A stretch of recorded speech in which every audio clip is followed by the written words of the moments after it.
Hello, nursery.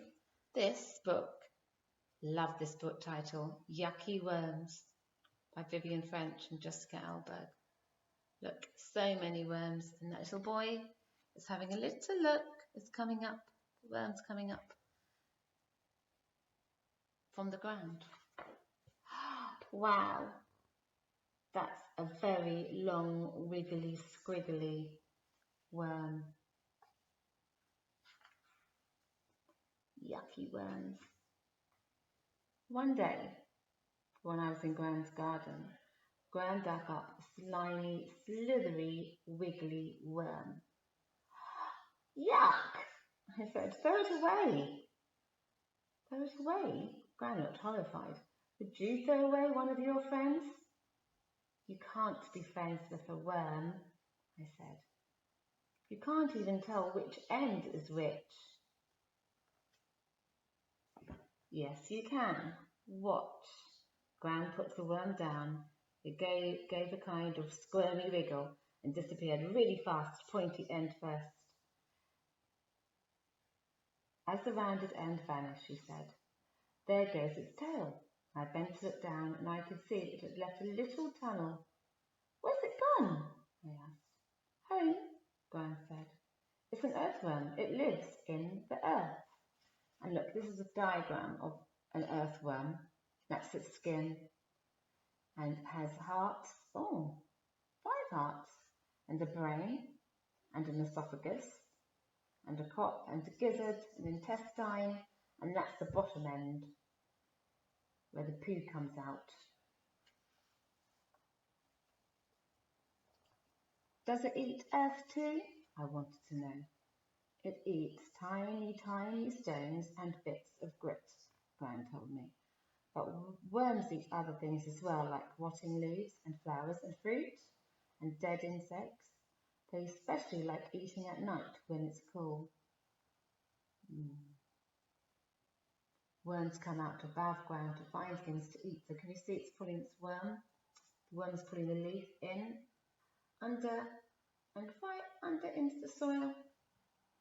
The stones and the grit help to grind everything up in the worm's stomach. And then the worm poos it back out.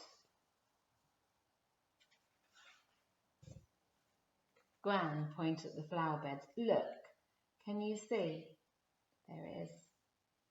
I saw a weird, long, curly worm made of earth.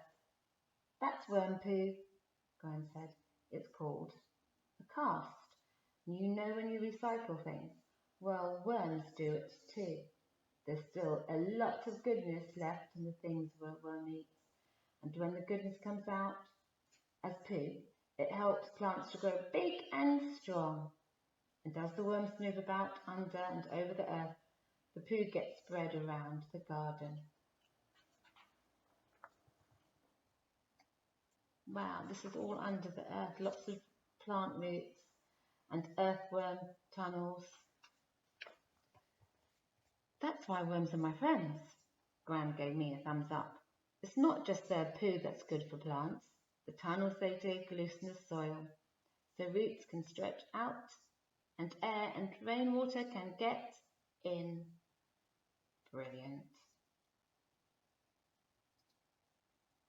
Some people call worms underground farmers. Worms can wriggle backwards and forwards. We can wriggle backwards and forwards, can't we? Worms' poo is so fine and crumbly, it never blocks their tunnels. Look at all the beautiful flowers that the worms are helping to grow. Oh, someone's got a shopping list. But it's dangerous being a worm, Gran said. I stared at her. Dangerous? And she smiled at me. Lots and lots of animals think worms make the best sort of dinner. Because look at Mole's shopping list. Worm, worm, worm, worm. That's all he wants. Birds love them, and so do moles and badgers and frogs, hedgehogs and foxes. Even some slugs eat worms. I didn't know that. And human beings slice them with their spades and spike them with forks. It's a tough life. Cutting them in half doesn't hurt them, Gran, I said. They just turn into 2 worms and keep on growing. Gran shook her head. Poor worms, lots of people think that. But it's not true. She put her fork down. Time for a snack. Blackbird's waiting. Look, for the earthworm to come out. Be very quiet. Gran had tea and I had an orange juice. Can I dig a worm? I asked. If it rains, Gran said, the worms will come up by themselves. I took a biscuit. What if it doesn't rain? Gran winked at me. We'll use the watering can and pretend it's raining. Finished my biscuit as fast as I could. Can we trick the worms now? Gran went to fill the watering can and I watered the earth. Then I stood back. I didn't want the worms chewing at my shoes. They only put their heads out, Gran promised. And it will be a while before they do. When it gets very hot and the soil gets very dry, slither through. The worm will wiggle down, down, down to where the earth is still damp and curl up and it's waiting for rain. Look at all these worms together. When it's very cold, it will wiggle down even deeper, below the frost level and curl up with other worms for warmth. Nice and cozy. Gran was right. I had time to eat 2 more biscuits before she said, "Look! Wow!" I said. I could just see the tip of a worm above the earth. Now watch this. Gran stamped, stamped, stamped, and the worm disappeared. Did it see you? I asked, and Gran shook her head.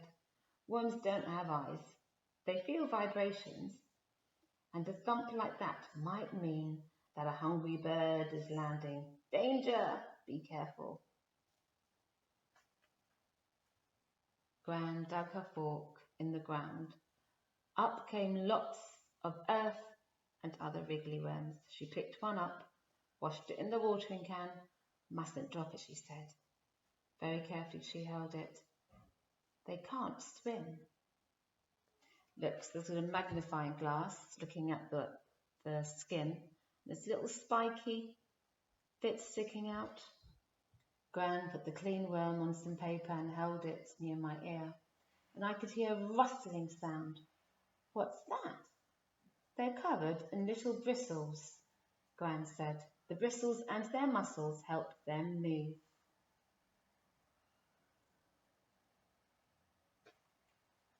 I've got muscles too. I bent my arms so Gran could see. If you've got so many muscles, she said, maybe you'd like to help me plant my sunflower seedlings. Okay, I nodded, and then I thought of something. When I go to school on Monday, I'm going to say that I've got lots of new friends. Good idea, Gran said. Actually, I said, I might not actually say they're worms.